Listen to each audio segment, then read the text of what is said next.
नमस्कार, आप देख रहे हैं लीडिंग भारत और मैं हूं आपके साथ पूजा अग्रवाल। प्रधानमंत्री नरेंद्र मोदी ने हाल ही में एक बयान दिया जिसे पूरे देश ने सुना और मानना भी शुरू कर दिया है। पीएम ने पूरे देश से एक अनोखी अपील की है। पीएम मोदी ने साफ साफ कहा है कि देशवासियों को पेट्रोल डीजल का इस्तेमाल कम करना चाहिए।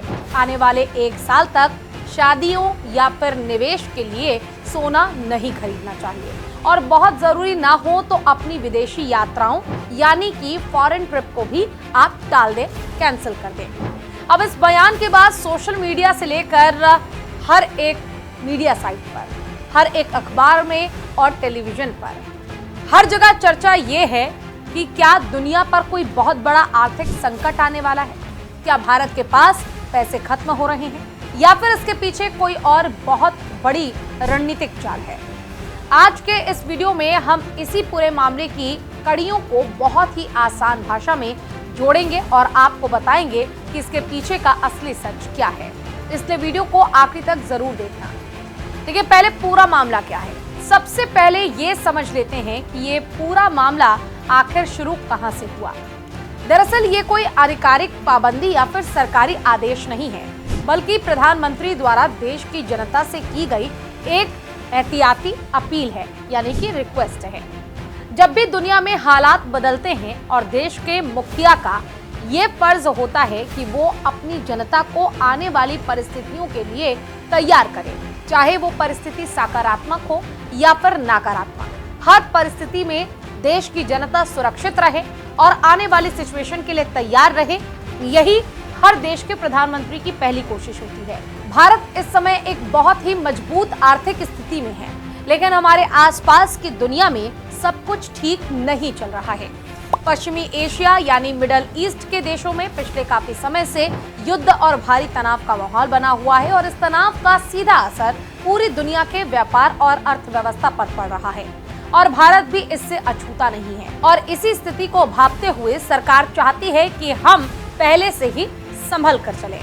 पेट्रोल और सोने पर पाबंदी जैसी अपील आखिर क्यों की गई, ये बहुत बड़ा सवाल है लोगों के जहन में। अब बात करते हैं कि पेट्रोल और सोने को ही निशाना क्यों बनाया गया। तो देखिए, भारत अपनी जरूरत का लगभग 85% कच्चा तेल यानी क्रूड ऑयल जो है वो विदेशों से खरीदता है और इसके बदले हमें डॉलर में भुगतान करना पड़ता है। मिडल ईस्ट संकट की वजह से कच्चे तेल की कीमतें आसमान छू रही है। अगर हम थोड़ा सा पेट्रोल बचाएं तो देश के अरबों डॉलर बच पाएंगे। ठीक ऐसे ही सोने के साथ भी है। भारत दुनिया में सोने का दूसरा सबसे बड़ा खरीदार है। हम हर साल लगभग 72 बिलियन डॉलर का सोना बाहर से मंगाते हैं। सोना एक ऐसी संपत्ति है जो तिजोरी में बंद रहती है और इससे देश के भीतर कोई नई नौकरियां या फैक्ट्री नहीं लगती। जब हम बहुत ज्यादा सोना या पेट्रोल बाहर से खरीदते हैं तो हमारे देश का डॉलर बाहर चला जाता है, जिससे हमारा विदेशी मुद्रा जो है यानी कि विदेशी मुद्रा भंडार कम होने लगता है और भारतीय रुपए डॉलर के मुकाबले कमजोर हो जाता है, जो हाल ही के कुछ दिनों में आपने देखा भी होगा। इसके बाद बारी आती है विदेश यात्राओं की। जब कोई भारतीय नागरिक घूमने के लिए विदेश जाता है तो वो भारतीय रुपयों को विदेशी मुद्रा में बदलता है। इससे भी हमारे देश से डॉलर बाहर यानी कि आउटफ्लो जाता है। सरकार का सीधा गणित ये है कि इस संकट के समय में जितना हो सके डॉलर को देश के अंदर ही रोका जाए और इसे अर्थशास्त्र की भाषा में व्यापार घाटा कम करना कहा जाता है। यानी हम बाहर से सामान कम खरीदें और अपनी पूंजी को सुरक्षित रखें। पीएम मोदी चाहते हैं कि टैक्स बढ़ाकर जबरन जनता को रोकने के बजाय लोग खुद अपनी जिम्मेदारी समझें। अगर हम कुछ समय के लिए गैर जरूरी विदेशी दौरों को टाल दें और देश के भीतर ही पर्यटन को बढ़ावा दें तो इससे हमारे स्थानीय व्यापारियों को भी फायदा होगा और देश का पैसा देश में ही रहेगा। क्या सच में कोई वैश्विक संकट आने वाला है? एक सवाल ये भी है। अब आते हैं आपके सबसे बड़े सवाल पर, क्या वाकई कोई महासंकट आने वाला है? तो इसका सीधा जवाब है, घबराने की कोई बात नहीं है। भारत के पास इस समय लगभग 690 बिलियन डॉलर से अधिक का विशाल विदेशी मुद्रा भंडार है। ये भंडार इतना बड़ा है कि अगर कल को कोई बड़ी मुसीबत आ भी जाए तो भी भारत एक साल से ज्यादा समय तक बिना किसी परेशानी के अपनी जरूरत का सामान विदेशों से खरीद सकता है। इसलिए ये कोई आर्थिक कंगाली की स्थिति नहीं है, बल्कि एक सुरक्षा कवच तैयार करने जैसा है। जैसे हम बारिश आने से पहले ही छाता खरीद कर रख लेते हैं, ठीक वैसी ही सरकार इस वैश्विक मंदी और युद्ध के माहौल के बीच भारत की अर्थव्यवस्था को पूरी तरह सुरक्षित रखना चाहती है, ताकि आम जनता पर महंगाई की मार ना पड़े।